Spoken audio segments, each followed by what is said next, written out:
Salam, efirdə marşdır. ANS-də ölkəmizin müdafiəçilərinin efir vaxtı başlayır. Bu dəfəki marşımız həmişə arzulanan Novruz bayramı günlərinə təsadüf edir. Və bu bayramı hərəmiz bir yerdə, hərəmiz bir cürə qarşılayırıq.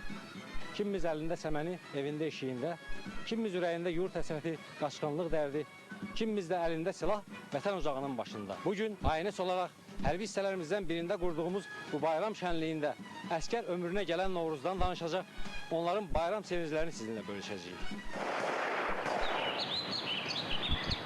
Adətdir, bayram axşamı hamı evində eşiyində, doğma ocağının başında olar. Bugün səngərlərdə ocağımız sönməsin deyə keşikdə duran döyüşçülərimiz isə vətən ocağının başına toplaşıblar. Və orada, cəbhə xəttində, bu bayram günlərində hər ocaqdan, hər evdən payı var. Qeyrət payı, ordumuzun qələbəsinə, işğal altında olan torpaqlarımızın azadlığına inan payı. Hər evdə bayram süfrəsi arxasında yeri görünən zabit və əskərlərimiz bu süfrəyə toplaşanlara arxa, dayaq olmaq üçün hər kəs arxayın olsun deyə döyüş növbəsində ayıq-sayıq dayanıblar. Novruz sularının axar aydınlığına, Novruz tonqalının oduna tapınan Azərbaycan əskəri də bu saat bu günləri öz yurd yuvasında keçirən xalqından az sevinmir. Salam, zabit və əskərlərimiz, vətənimizin müdafiəçiləri, bayramınız mübarək. Bu bayram günlərində vətən adlı evimizi qoruyan sizlərin sevinməyə, şənlənməyə daha çox haqqı və ehtiyacı var. Xidmətin çətin, məsuliyyətli anların yorğunluğunu çıxarmanıza çalışacaq bugün. Bu anlarınızın xoş, mənalı keçməsi üçünsə bura müğənnilərimiz, incəsənətin nümayəndələri gəlib. Hərbi hissənin qonağını qarşılayın. Siz onu 1-ci Qarabağ Savaşından yaxşı tanıyırsınız. O döyüşlərdən xəbər verirdi o vaxtlar. Cəbhə xəbərlərini. Mayor, hərbi diktor, Şəmistan, Əlizamanlı.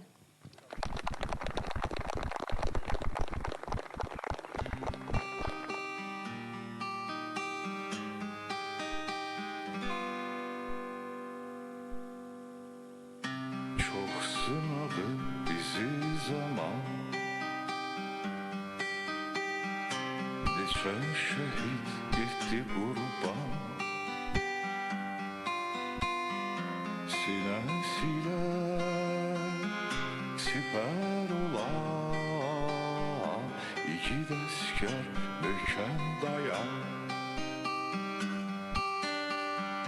Sinəsilə siper olan igid əskər möhkəm dayan. Ya azad ol, ya candan keç, ya candan keç. İki yoldan birini seç, birini seç. Azadlığın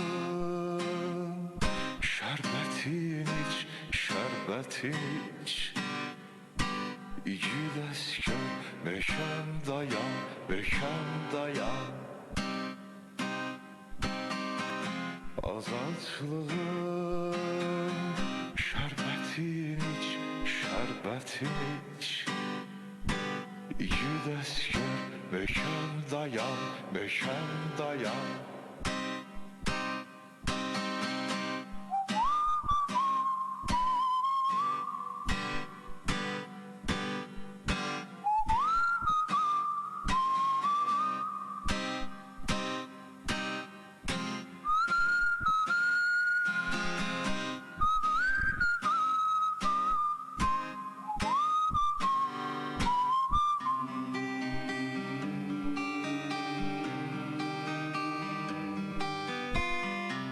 Salam vətən, salam ana. Çətin gündə bizi sına, qanla cavab verək qana. İgid əskər, möhkəm dayan. Qanla cavab verək qana. İgid əskər, möhkəm dayan. Ya azad ol, ya candan keç, ya candan keç. İki yoldan birini seç, birini seç. Azatlığın şerbetini iç, şerbetini iç. İki asker böken dayan, böken dayan. Azatlığın şerbetini iç, şerbetini iç. İki asker böken dayan, böken dayan. Şehir kanı akan torpak, yada yarda olmaz tapmak. Düşmanların kan kusacak, İki asker böken dayan. Düşmanların kan kusacak, İki asker böken dayan. Ya azad ol, ya canlan keç, ya canlan keç. İki yoldan birini seç, birini seç. Azatlığın şerbetini iç, şerbetini iç. İki asker böken dayan, böken dayan. Azatlığın şerbetini iç, şerbetini iç. İki asker böken dayan, böken dayan. İki asker böken dayan, böken dayan. İki asker böken dayan, böken dayan.